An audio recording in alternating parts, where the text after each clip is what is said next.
청취자 여러분 안녕하세요. 더 딥다이브입니다. 오늘은 여러분 월급 명세서에 찍히는 그 다양한 항목들 있잖아요. 그중에서 어떤 게 법적으로 진짜 임금이고 또 어떤 건 아닌지 한번 제대로 파헤쳐 보겠습니다. 네, 이게 사실 굉장히 중요하죠. 맞아요. 이게 왜 중요하냐면 바로 퇴직금이라든지 휴업수당 같은 그런 중요한 돈 계산에 직접 영향을 미치거든요. 오늘 저희가 깊이 들여다볼 자료는 고용노동부에서 나온 근로기준법 질의회집인데요. 좀 딱딱하게 들릴 수도 있겠지만 이 안에 실제 사례하고 해석들이 아주 가득합니다. 그렇죠. 현장의 고민들이 많이 담겨 있죠. 네, 그래서 여러분 권리를 이해하는 데 아주 유용한 정보들이 여기 숨어 있습니다. 저희랑 같이 보시면 이 복잡한 법 이야기도 좀 쉽고 재미있게 느껴지실 거예요. 자, 그럼 바로 본론으로 들어가서 도대체 어떤 기준으로 이건 임금이다, 아니다 이걸 가르는 걸까요? 그 기준부터 명확히 좀 짚고 넘어가죠. 법에서는 사용자가 근로의 대가로 주는 모든 돈이나 물품, 이걸 임금이라고 하는데요. 여기서 진짜 포인트는 그 이름표가 아니라는 거죠. 네, 맞습니다. 명칭이 중요한 게 아니라 그 실질이 중요합니다. 그러니까 실제로 그 돈이 첫째, 일을 한 것에 대한 대가인지, 둘째, 계속적이고 정기적으로 지급되는지, 그리고 셋째, 취업 규칙이나 단체 협약 같은데 회사가 이걸 지급할 의무가 명시되어 있는지 이 세 가지를 따져봐야 한다는 거죠. 네, 여러 판례에서도 일관되게 강조하는 기준입니다. 네, 특히 근로의 대가라는 점, 이게 가장 중요해요. 그냥 회사가 준다고 다 임금이 아니고요. 여러분이 제공한 그 근로와 직접적이거나 아니면 아주 밀접하게 관련이 있어야 합니다. 아, 관련성. 네. 예를 들어서 아주 특별하거나 우연한 사정으로 지급되는 돈이라면 설령 그게 매달 나왔다고 하더라도 근로의 대가로 보기는 어렵다는 게 법원의 입장이고요. 그리고 지급 기준이 명확하고 그 기준을 충족하면 회사가 주기 싫다 이렇게 거부할 수 없는, 즉 지급 의무가 있는 돈, 그래야 임금으로 인정될 가능성이 높습니다. 그렇군요. 지급 의무가 확실해야 한다. 그럼 이제 구체적인 항목들을 좀 보면서 임금인지 아닌지 그 감을 좀 키워볼까요? 직장인들이 가장 궁금해할 만한 것 중 하나가 바로 성과급 인센티브일 텐데요. 이건 어떤가요? 네, 성과급은 정말 케이스 바이 케이스입니다. 만약에요, 영업실적 목표 달성 시 얼마, 혹은 개인평가 등급별 얼마, 이런 식으로 지급 기준하고 시기가 명확하게 정해져 있어요. 그리고 그 요건을 충족하면 회사가 반드시 지급해야 한다. 이러면 그건 임금으로 봅니다. 기준과 의무가 명확하면요? 네, 고용노동부 해석이나 판례도 다 이런 입장이죠.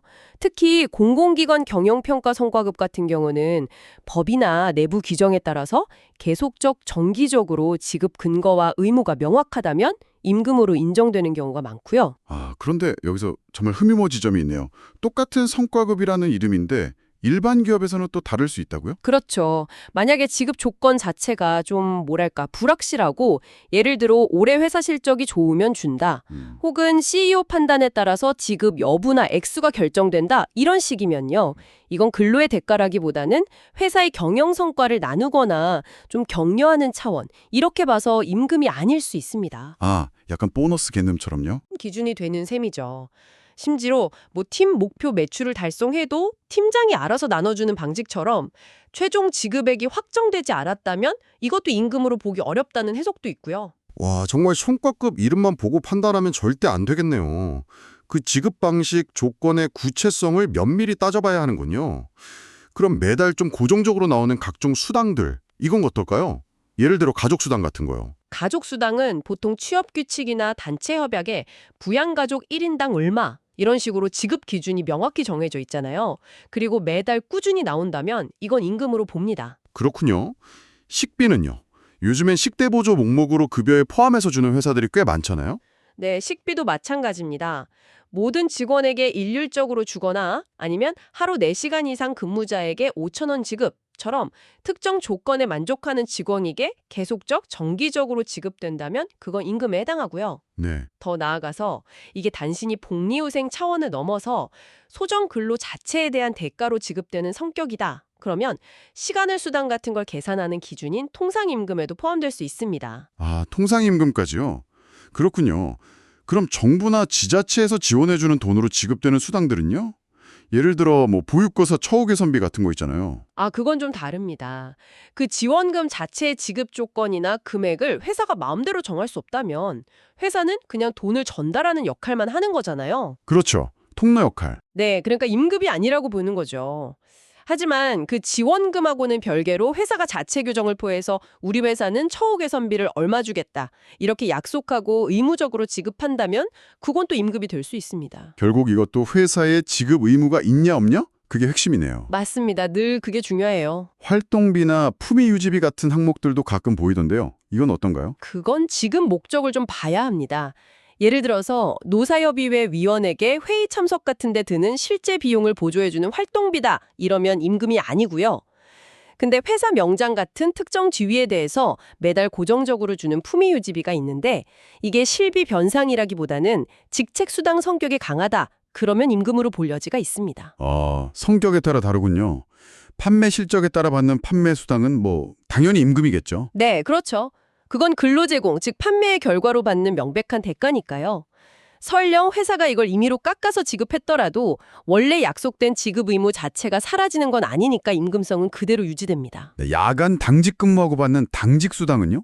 이것도 좀 애매할 때가 있는 것 같은데요? 이것도요, 단순히 그냥 잠자는 시간 동안의 실비 변상 정도가 아니라 야간 경비나 비상대기 같은 실제 근무에 대한 대가라면 임금입니다. 특히 최근에는 당직 근무 내용이 평소 업무하고 별 차이가 없다. 이러면 이건 그냥 통상적인 근로의 연장으로 봐서 연장, 야간, 휴일 근로수당 다 지급해야 한다. 이런 판례도 나오고 있어서 좀 주목할 필요가 있습니다. 오, 그렇군요. 점점 근로의 대가성이 강화되는 추세네요. 차량 유지비는 좀 헷갈리는데요. 모든 직원에게 매달 정액으로 주면 임금인데 특정 직급 이상에게만 차를 안 주는 대신 돈으로 주면 임금이 아닐 수도 있다고요. 이게 맞나요? 네, 좀 복잡하죠. 전 직원에게 일률적으로 지급하면 근로의 대가성이 강하다고 보는데요. 특정 대상에게 실제 차량 유지에 드는 비용을 보전해주는 그런 실비 변상 성격이라면 임금이 아니라고 보는 경향이 있습니다. 해외 파견 수당도 비슷해요. 해외 근무 때문에 추가로 드는 생활비를 보전해주는 성격이라면 임금이 아니고요. 실비 변상 성격이 강하면 임금이 아니다. 반면에 특정 근속 연수가 되면 딱 한 번 주는 장기 근속 수당 같은 건 그럼 임금이 아니라고요. 네, 맞습니다. 그건 계속적, 정기적으로 지급되는 게 아니잖아요. 근속이라는 특정 시점에 우연히 발생하는 이벤트성 지급으로 보기 때문에 임금으로 인정받기는 어렵습니다. 참 다양한 사례들이 있네요. 그럼 복리후생 차원에서 주는 것들은 어떨까요? 요즘 많이 주는 복지 포인트 같은 거요. 복지 포인트요. 이건 대표적으로 임금이 아니라고 보는 항목입니다. 왜냐하면 근로제공하고 직접적인 관련 없이 직원들의 생활편이나 복지 향상을 위해서 주는 것이고 사용처도 보통 정해져 있는 경우가 많잖아요. 네, 그렇죠. 쓸 수 있는 곳이 정해져 있죠. 네, 대법원 판례도 같은 입장이고요. 그럼 비슷하게 회사 이사 때문에 이사하는 직원한테 주택대출 이자를 지원해 주거나 사내대출 이자를 면제해 주는 경우, 또 DC형, 그러니까 확정 기여형 퇴직연금에서 근로자가 내야 할 수수료를 회사가 대신 내주는 것. 이것도 다 비슷한 맥락에서 임금이 아니겠군요. 맞습니다. 전부 다 직원들의 생활 안정이나 복지 증진을 위한 지원 성격이 강하죠. 정부 정책인 내일 채용 공제에 회사가 내주는 돈이라든지 근로할 때 입으라고 주는 피복비, 물론 이게 실비 변상 목적일 경우에요. 그리고 회사 자체적으로 운영하는 안식 휴가를 안 갔다고 주는 돈, 이런 것들도 다 마찬가지로 임금이 아니라고 봅니다. 듣다 보니까 기준이 조금씩 잡히는 것 같습니다. 근로의 대가인가, 꾸준히 계속 나오는가, 회사가 줄 의무가 있는가, 이 질문들을 계속 던져봐야겠네요. 복리후생이나 실비변상 혹은 좀 일회성 경력금 성격은 임금이 아닐 가능성이 크고요. 정확합니다. 아주 정리를 잘해 주셨네요. 그리고 이 임금이냐 아니냐 이 구분이 중요한 진짜 이유는요. 바로 퇴직금이나 휴업수당 같은 걸 계산하는 평균임금의 기초가 되기 때문입니다. 이제 그 평균임금 계산법으로 넘어가 볼까요? 이게 또 만만치가 않거든요. 네, 드디어 평균임금입니다. 퇴직금이 걸려 있으니 정말 중요한 부분이죠. 기본적으로 평균임금은 퇴직일 이전 3개월 동안 받은 임금 총액을 그 기간의 총 일수로 나눈 금액이라고 알고 있는데요. 맞나요? 네, 그게 기본 원칙입니다. 아주 정확하게 알고 계시네요. 하지만 실제 계산에 들어가면 고려해야 할 변수들이 아주 많습니다. 몇 가지 좀 핵심적인 사례를 중심으로 살펴보죠. 먼저 이런 건 어떨까요? 회사랑 근로자가 합의해서 이 항목은 임금이 맞긴 한데 평균 임금 계산에서는 빼자 이렇게 약속하는 거요. 글쎄요. 법으로 정해진 기준보다 근로자한테 불리한 합의는 안 될 것 같은데요. 맞습니다. 예리하시네요. 설령 노사가 합의했더라도 법적으로 임금에 해당하는 항목, 예를 들어 직무급 같은 걸 빼서 계산한 결과 법정 기준보다 퇴직금이 적어진다? 그러면 그 합의는 무효입니다. 아, 역시. 물론 법 기준보다 더 유리하게 계산해 주기로 합의하는 건 당연히 가능하고요. 그리고 평균 임금 산정 기간 자체를 법에서 정한 퇴직 전 3개월이 아니라 근로자에게 불리하게 바꾸는 합의, 이것도 역시 효력이 없습니다. 그렇군요. 그럼 계산할 때 아예 제외되는 기간도 있다면서요? 이건 뭔가요? 네, 이게 아주 중요합니다. 근로자의 책임 없는 사유로 근로를 제공하지 못한 기간은 평균 임금 계산에서 제외해야 합니다. 근로자 책임 없는 사유요? 네, 대표적으로 회사의 잘못으로 휴업한 기간, 그리고 육아휴직이라 출산휴가 기간, 또 업무의 부상이나 질병으로 휴직한 기간, 그리고 무급으로 처리되는 생리휴가 기간 등이 있습니다. 이 기간하고 그 기간 중에 혹시 받은 돈이 있다면 둘 다 평균 임금 계산할 때 분모인 총 일수와 분자인 임금 총액에서 모두 제외됩니다. 아, 기간이랑 돈 둘 다 빼는 거군요. 만약에 그런 제외 기간이 아주 길어서 예를 들어 3개월 이상이 되면 어떻게 계산하나요? 육아휴직 1년 쓰고 바로 퇴사하는 경우처럼요? 좋은 질문입니다. 그렇게 제외되는 기간이 3개월 이상이다. 그러면요, 그 제외 기간이 시작된 첫날, 즉 휴직 시작일을 기준으로 그 이전 3개월의 임금을 가지고 평균 임금을 계산하게 됩니다. 휴직 시작일 기준이요? 네. 이게 중요한 이유는 예를 들어 육아휴직 중에 회사 임금이 전체적으로 올랐더라도 그 인상분은 퇴직금 계산에 반영되지 않을 수 있다는 뜻이기 때문입니다. 휴직 시작 시점 기준으로 계산하니까요. 아, 그렇군요. 이건 좀 유의해야겠네요. 상여금, 그러니까 보너스는 평균 임금에 어떻게 반영되나요? 이게 매달 나오는 건 아닌데 꽤 중요한 소득이잖아요. 네, 상여금도 지급 조건이 명확하고 계속적으로 지급되어서 임금성이 인정된다면요. 퇴직을 이전 1년 동안 받은 상여금 총액의 12분의 3, 그러니까 4분의 1에 해당하는 금액을 평균 임금 산정 시 포함시킵니다. 1년치를 기준으로 3개월분을 반영하는 셈이죠. 1년치 총액의 12분의 3이요. 만약 연중에 상여금 제도가 새로 생겼거나 제가 중간에 입사했다면 1년치가 안 될 텐데요. 아, 그렇죠. 그럴 경우에는 상여금이 신설되거나 입사한 이후 퇴직 전까지 실제로 받은 상여금 총액을 해당 근무 개월수로 나누어서 12개월치로 환산합니다. 그 다음에 그 금액의 12분의 3을 반영하는 방식으로 계산합니다. 아, 환산해서 계산하는군요. 명절 상여금처럼 음력 기준으로 지급일이 매년 조금씩 달라지는군요. 이것도 1년치 기준인가요? 그것도 마찬가지입니다. 퇴직 전 1년 동안 받은 명절 상여금 총액, 보통 설, 추석 2번이겠죠. 그걸 기준으로 12분의 3을 산입합니다. 지급일이 조금씩 달라져도 연간 총액 기준으로 보는 거죠. 휴직 때문에 상여금을 못 받은 경우는 어떻게 되나요? 예를 들어 육아휴직 중에 상여금 지급일이 지나갔다면 아예 못 받는 건가요? 계산에서 빠지는 건가요? 평균 임금의 취지가 근로자의 통상적인 생활임금을 반영하는 것이거든요.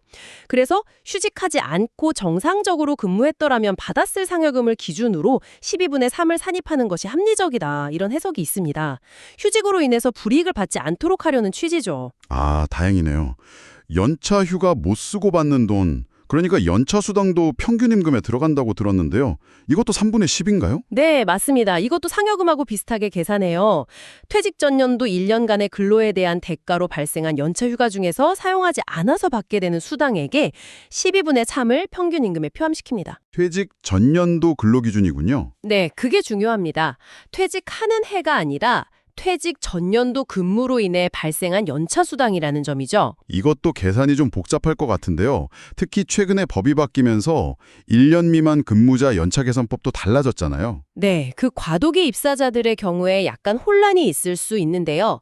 현재 고용노동부 해석은 입사 시점하고 관계없이 최초 1년 근로가 끝날 때까지의 기간 동안 발생한 연차 중에서 미사용분에 대한 수당액의 3분의 1을 포함시키는 것으로 보고 있습니다. 만약에요, 연차를 돈으로 안 받고 회사랑 합의해서 다음 해로 넘겨서 쓰기로 했다면요. 그래도 평균 임금 계산에는 포함되나요? 네, 2월 하기로 합의했더라도 평균 임금 산정 기준은 달라지지 않습니다.